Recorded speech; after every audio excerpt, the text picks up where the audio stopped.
And it's also going to greatly reduce lint, but you do not want to get lint build up in your locks because that's very hard to take out.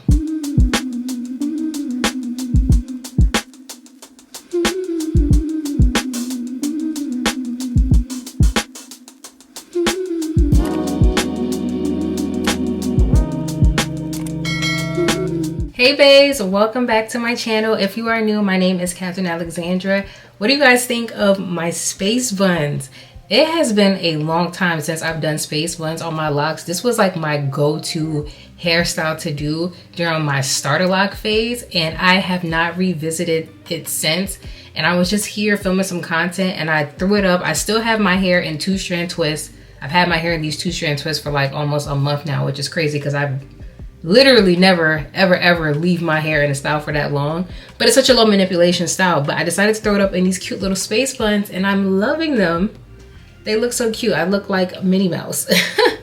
So today's video, we are going to be talking about some of the beginner essentials that you need in your lock journey. Now, if you follow me on my social media, you will see that I recently launched a lock product guide, and in it you can find all of the favorite products that I use on my locks. I decided to create this guide because I get questions all the time about what are the products that I use. So the guide has a very specific list of the products that I use, from shampoos, conditioners, leave-in conditioning sprays, all the way down to my favorite retwist gel. So go ahead and check it out. I'm going to leave the link for it right below in the description box. But today's video is going to coincide very closely with the lock product guide, and these are a lot of essentials and products that I have been using throughout the course of my lock journey. I'm coming up on almost 4 years, and they really have helped to just keep my locks healthy and moisturized and thriving, as you guys can see. So we're gonna go ahead and jump right into things. Now, when it comes to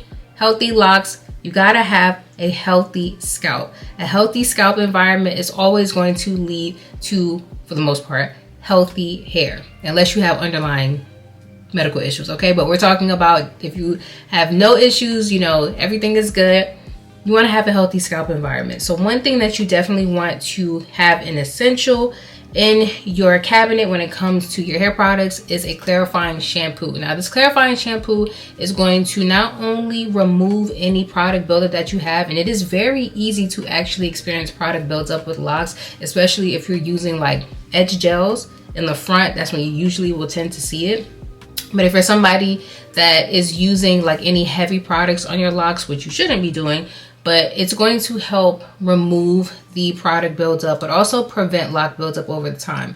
Clarifying shampoos are also going to kind of just help keep the scalp environment pretty balanced, pretty clean. And you want to look for shampoos that say the word clarifying shampoo or cleansing shampoo.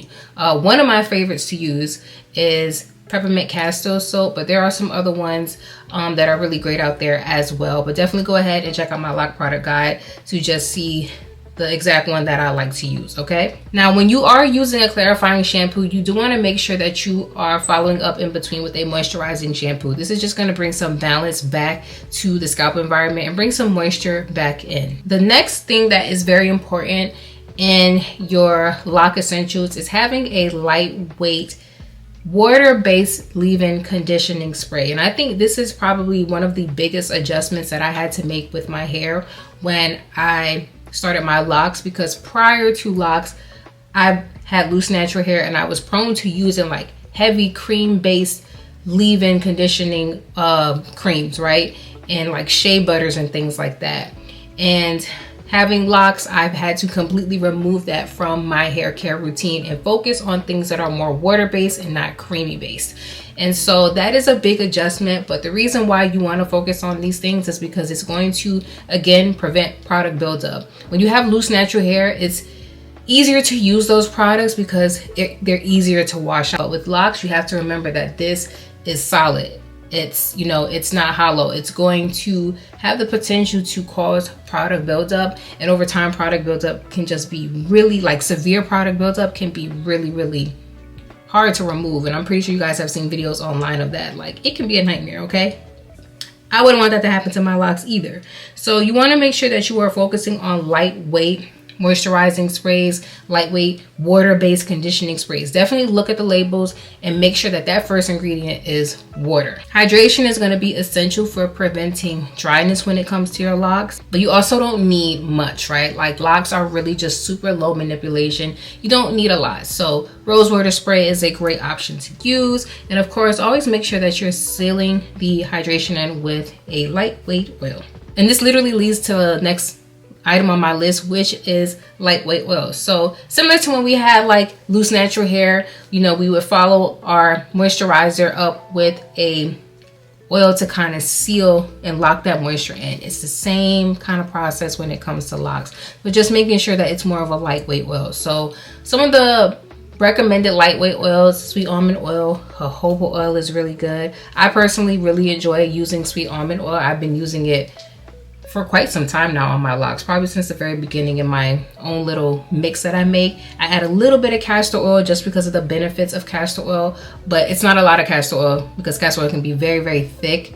So I do kind of thin it out with sweet almond oil. A little goes a long way when it comes to these oils. So you're not like drenching your scalp in oil. You don't want your locks to have that weighed down greasy feeling, because one, it actually does not look good. It kind of makes it stiff, and like you don't get like that movement in that body when your hair is weighed down by like products, weighed down by oils. So you want to be mindful of that. You're not drenching it, but you're just going in and lightly, you know, putting on your scalp, massaging it in, using whatever residue is left over your hands and kind of just running it through your locks just to seal in that hydration. Very important. Now, if you are doing all of this stuff and you are going to bed and you just hopping in the bed with them cotton pillowcases, you are doing yourself a disservice, okay? You want to make sure that you are using a satin or a silk bonnet or scarf to help lock and retain that moisture in, that whole moisturizing routine that you did, right? Like if you're not doing that, it's going to be a waste of time. Not only will this help to lock the moisture in, but it's also going to prevent frizz because you're going to have your hair tied down, and it's also going to greatly reduce lint, but you do not want to get lint build up in your locks because that's very hard to take out. You can easily find these products like online and at the beauty supply store. This right here is a satin scarf that I've been using. I got it on Amazon years ago. This right here is actually a satin lined lock sock. I got this from the beauty supply store. Just go right to the section where they sell all the lock products and you'll find this. This is what helps to keep the ends of my locks protected when I go to sleep at night because my hair is getting longer, but the inside again has that beautiful satin lined material. And then lastly, for those that are choosing to retwist their locks at home, definitely a good lock gel. Now on my channel, you guys have seen me do so many videos of me retwisting my locks, right? So I pretty much have shown you like my favorites and why they're my favorites and how they hold. Definitely go ahead and refer back to my lock guide for a list of like a good 5 that I really love. Like when they're done, I buy another bottle. But when you're looking for, you know, lock gels, definitely make sure that you again are reading the ingredients. You want to make sure that those first couple of ingredients contain things that have like oils. Sometimes you'll see things like jojoba oil, vitamin E oil. There are a range of lock gels that you can get.